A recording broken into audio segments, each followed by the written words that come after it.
வந்து தொலை தளபதி. என் தளபதி மதுரையில கால் வச்சுட்டான்டா. இனி எல்லா வீட்லயும் சோறு உங்குன்னு பொங்குமுடா.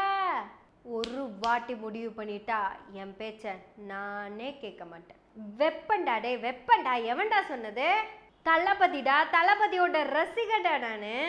டேய் 1926 என் தளபதி சிஎம் ஆயிருக்கணும்டா. 100 வருஷம் லேட்டுடா. என் தளபதி 100 வருஷம் லேட்டுடா. இதுவே என்னால தாங்கிக்க முடியலடா. இன்னும் 1 வருஷம் நான் எப்படா இருக்க போட? தளபதி இப்பவே சிஎம் ஆயிரு. என்னடா போய் ஆகிறது? என் தளபதி சிஎம் தாண்டா. இப்பவே சிஎம் தாண்டா. சிஎம் தளபதி. தலையில ஒரு சாலு, இங்க ஒரு சாலு, கையில் ஒரு சாலு. என்ன பண்றது? மதுரைக்காரனா போயிட்டேன். கோயம்புத்தூர்காரங்க மட்டும் வாழ்ந்து அப்படியே கிழிச்சிட்டீங்க. கோயம்புத்தூர்ல எத்தனை டேமேஜோ அதே அளவுக்கான டேமேஜ் தான் மதுரையிலையும். என் தளபதியோட பேச்சை யாராவது கேட்டிருக்கீங்களாடா? அப்படி பேசுற. முதல்ல உன்ற தளபதி பேச்ச நீ கேளுடா டே. அந்த ஆளு ப்ரெஸ் மீட்டுக்கே வராத ஆளு ப்ரெஸ் மீட்டுக்கு வந்து நின்று படிச்சு சொன்னான். டே தொங்காதீங்கடா. தளபதி உன் சோக கதையை நான் கேட்குறேன், சொல்லு. யாரும் என்னுடைய வேனுக்கு பின்னாடியோ காருக்கு பின்னாடியோ யாருமே வந்து ஃபாலோ பண்ணுறதோ, இந்த பைக்கில் ஃபாஸ்ட்டாக வர்றதோ, பைக் மேலே நின்றுக்கிட்டு பைக் ஓட்டுறது, ஹெல்மெட் இல்லாமல் இந்த மாதிரிலாம் வராதிங்க. கேட்டிங்களாடா? எவ்வளவு அழகாக கெஞ்சி இருக்காரு. வராதிங்கடா, கூடையே 2 வீலர் எடுத்துகிட்டு வராதிங்கடா சொன்னாரா? ஒருத்தன் கேட்டிங்களாடா? டேய் என் பச்சை நானே கேட்க மாட்டேங்கிறது சினிமாவில் வர பஞ்சு டைலாகு. அப்போ கிளாப் பண்ணியா? போய்கிட்டே இருக்கணும். அதை பிடிச்சிக்கேண்டா இப்பவும் தொங்கிக்கிட்டு இருக்கீங்க. போகிற போக்க பார்த்தா உங்கள் தளபதி ரோட்லேயே நடமாட முடியாத அளவுக்கு பண்ணி போட்டீங்க. ஆனால் நான் கூட உன்னை தப்பாக நினச்சிட்டு தளபதி. தப்பு தான். யோசிச்சு பாரு. நீ மட்டும் நிவாரண பொருள் கொடுக்கறதுக்கு அங்கே போயிருந்தேன்னா நீங்கள் பண்ணது கரெக்டு தான். உங்களுக்கு பனையூர் தான் சரி. தயவுசெய்து இத்தோட நிப்பாட்டி பனையூர்லேருந்து நீங்கள் தயவுசெய்து வெளியவே வந்துடாதீங்க. ஐயோ, ஜனநாயகன் படத்தோட டைரக்டர் சார், தளபதியோட மொத்த ஷெடியூலையும் இதோட முடிச்சிருங்க. அவரை பாதுகாப்பாக வீட்டுக்கு அனுப்பிச்சு வச்சிருங்கப்பா.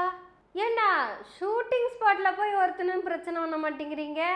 ஏர்போர்ட் என்ன உங்கள் அப்பா விட்டு சொத்தா அப்படின்னு நம்ம கேட்கவும் முடியாது. தளபதி வேலைக்கு போகிறாரு. அவர் வேலையை பார்க்க போகிறாரு.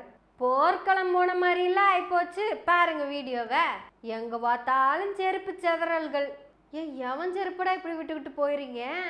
சந்தோஷத்தில் தலகால புரியாதவனை பார்த்துருக்கேன். காலில் இருக்கிறதெல்லாம் கழட்டி விட்டு போகிறவனை இப்போ தாண்டா பார்க்குறேன். ஆனால் ஒன்று மட்டும் உண்மை, நீங்கள்லாம் இப்படி இருக்கிற வரையும் தளபதியை உங்ககிட்ட இருந்து ஒருத்தனாலையும் காப்பாற்ற முடியாது. எனக்கு ஆச்சரியம் என்னன்னா, ஒரு சகோதரி அவங்க அம்மாவுக்கு கால் பண்ணுதுங்க. ஐயோ அம்மா, நான் காலேஜில் ஃபஸ்ட்டு மார்க் எடுத்துட்டேன் அப்படின்னு சொல்லுன்னு பார்த்தா, நான் தான்மா கோல்டு மெடலிஸ்ட்னு சொல்லுன்னு நினச்சா, அம்மா நான் இருக்கிற டீம் தான் கபடியில் வேர்ல்டு சாம்பியன் அடிச்சிருக்குன்னு சொல்லுன்னு பார்த்தா, அடா அம்மா பார்த்துட்டம்மா.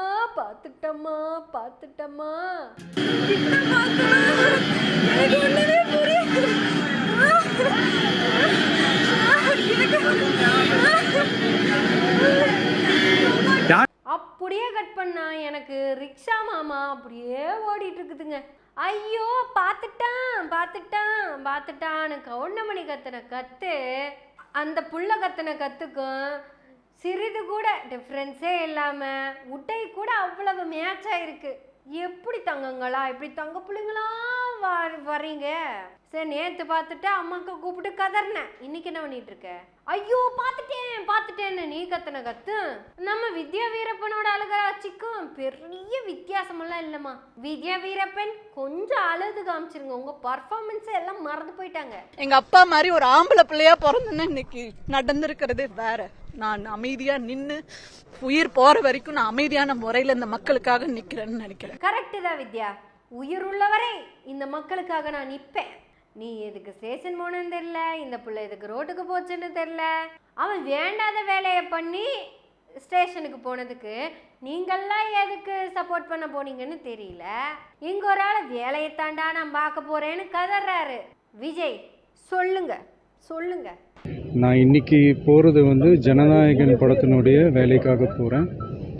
கொடைக்கானல் ஒரு ஷூட்காக போகிறேன். கேட்டிங்களா? வேலையைத்தான் பார்க்க போறேன்னு சொன்னாரு. சீமானுக்கு என்னடானா அவன் ஏதோ வெட்டி வேலை பார்த்ததுக்கு வேலை வெட்டி இல்லாமல் நீங்கள்லாம் போய் ஸ்டேஷனில் நின்னீங்க. விஜய் வேலைக்கு தான் நான் போகிறேன்னு சொல்லிட்டு போகிறாரு. ஆனாலும் இங்கே வெட்டியாக இருக்கிறவங்கெல்லாம் அவரோட வேலையும் சேர்த்து கெடுக்குறாங்க. என்ன ஜனநாயகன் படம் வரணுமா வேண்டாமா ஒன்றும் புரியல. ஏங்க மிஸ்டர் விஜய், படித்தவன் ஒருத்தன் கூடவா உங்கள் கட்சியில் இல்லை? அட காது கேட்குறவங்க, சொன்னதை யோசிக்கிறவங்க இவங்கெல்லாம் இல்லையா? என்னங்க விஜய் இம்பிட்டு மோசமா இருக்கு கட்சி. ஏன் இவ்வளவு மோசமா இருக்குதுன்னா வேற ஒரு காரணமும் இல்லைங்க, வெறும் பஞ்சு டைலாக் தான். அறிவுங்கிறது 5 பைசாக்கு கூட கிடையாது. அவங்களுக்கு மட்டுமா, அவங்களுக்கும் சேர்த்தித்தான் சொல்றேன். அதுவும் உங்க வண்டியோட பம்பரை பிச்சானுங்க பார்த்தீங்களா, அப்ப எவ்வளவு வெறித்தனமான ரசிகர்களா இருந்திருப்பாங்கன்னு பார்த்துக்கங்க. நல்ல வேலை நீங்க கீழே இறங்கி மட்டும் வந்திருந்தீங்கன்னு வச்சுக்கோங்களேன், அப்படியே அள்ளிட்டு போயிருப்பாங்க கொடைக்கானல் வரைக்கும். ஏனுங்க விஜய் எனக்கு ஏதோ புசி ஆனந்த் மேல ஒரு டவுட்டா இருக்குது. அவரும் உங்களை மாதிரி தான் இந்த பலூனுக்கு சண்டை போடுறவர், மோரு டம்ளருக்கு சண்டை போடுறவர். மறந்தும் கூட அறிவு அரசியல்ங்கிற வார்த்தையை பத்தி யாருமே பேசுறது கிடையாது. ஆனா இவனுங்க உங்க பேச்சையே கேட்க மாட்டேங்கிறானுங்களே, அப்புறம் யார் சொன்னாதான் கேட்பாங்க. இங்க பாருங்க அணில் குஞ்சுக்கு என்னென்ன பண்ணிட்டு இருக்கானுங்க பாருங்க. எனக்கு தெரிஞ்சு ஒரு 30,000 ரூபாய்க்கு மேல செருப்பு வீணா கிடக்குது. ஏற்கனவே செஞ்சு வச்ச அலங்காரத்தையெல்லாம் அடிச்சு உடைச்சதுல 1-1.5 லட்சம் ரூபாய் கிட்ட ஆயிருக்கும். விஜயோட வண்டிக்கான சேதாரமே ரிட்டர்ன் பண்ணணும்னா 2 லட்சம் ரூபாய்க்கு மேல இருக்கும். மொத்தத்துல உங்களுக்கு லாஸ் தான். அரசியலுக்கு வரேன்னு சொன்னதுக்கே இத்தனை லாஸ் ஆகுதுன்னு அவருக்கு வந்தாருன்னா யோசிச்சு பார்த்துக்கோங்க, சொத்த மொத்தமும் விற்கணும் போல. அநேகமா ஏர்போர்ட்காரங்க இனி சொல்லிடுவாங்க, இனி விஜய்க்கு ஃப்ளைட்ல டிக்கெட் கிடையாதுன்னு. ஹலோ பிரதர்ஸ், என்னதான் நினைச்சிட்டு இருக்கீங்க நீங்கெல்லாம்? என்ன நினைச்சதெல்லாம் பண்ணிட்டு இருக்கீங்க? என்ன எண்ணத்துல இதெல்லாம் பண்ணிட்டு இருக்கீங்கன்னு இப்ப வரையும் புரியல. நான் கூட ஏதோ எம்ஜிஆர் பாட்டு மாதிரி பூமழை தூவி வசந்தங்கள் வாழ்த்த ஊர்வலம் நடக்கின்றது அப்படி ஏதாவது ஒன்று நினைச்சா இறுதி யாத்திரை மாதிரியே இழுத்துட்டு போயிட்டு இருக்காங்க. ஆனா விஜயோட அரசியல் பயணத்தை முடிச்சு வைக்கிறதுக்குள்ள அலாதி பிரியம் இந்த அணில் குஞ்சுகளை தவிர வேற யாருக்குமே கிடையாது. தலைவா வா, தலைமையேற்க வா, ஆனா நீ சொன்னா மசருக்கு கூட சட்டை பண்ண மாட்டோம்.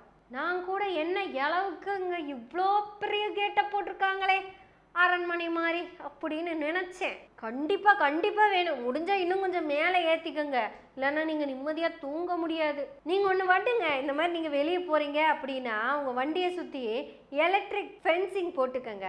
அச்சுமா தொட்டாலே அப்படியே பறக்கணும், தூக்கி போடணும். சிவகாசியில தூக்கி போடும்ல அந்த மாதிரி. எப்பா அவரு வேலைக்கு போறதுக்கே இவ்வளவு அளப்புறேன்னா இனி இவர் கேன்வாஸ் பண்றதுக்கு தொகுதியா வந்தாருன்னா என்ன நிலைமை? 2026 பனையூர்ல இருந்து கிளம்புவாரு. அவர் அடுத்த தொகுதிக்கு போறதுக்குள்ள 2031 வந்துடும் போல. இனி 234 தொகுதிக்கும் போகணும்னா 200 வருஷத்துக்கு போட்டியே ஓட முடியாது போல தெரியுதே. ஆனாலும் இந்த தம்பிகளுக்கும் அணில்களுக்கும் இருக்கிற மிகப்பெரிய ஒற்றுமை என்ன தெரியுமா? எதை சொல்லி சீமான் கட்சி ஆரம்பிச்சானோ அந்த இடத்துக்கு அவன் ஒரு வேலையும் செய்யல.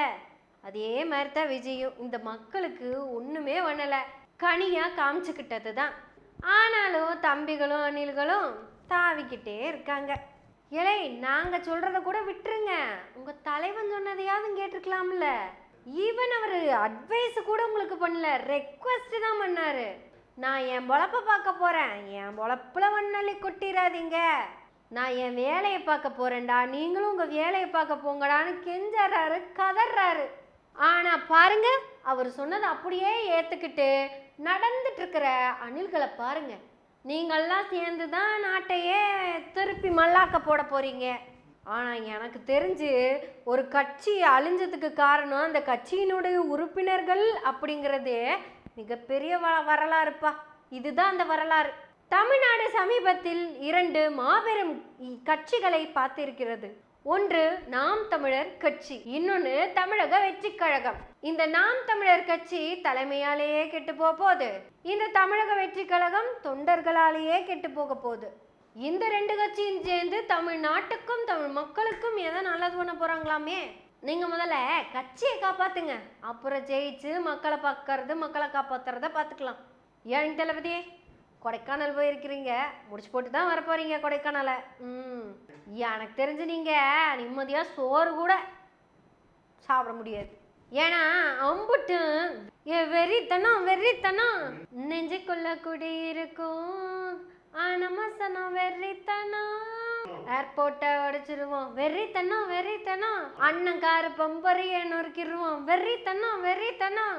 அண்ணனோட பொழப்பையே கெடுத்துருவோம் வெறித்தனம்.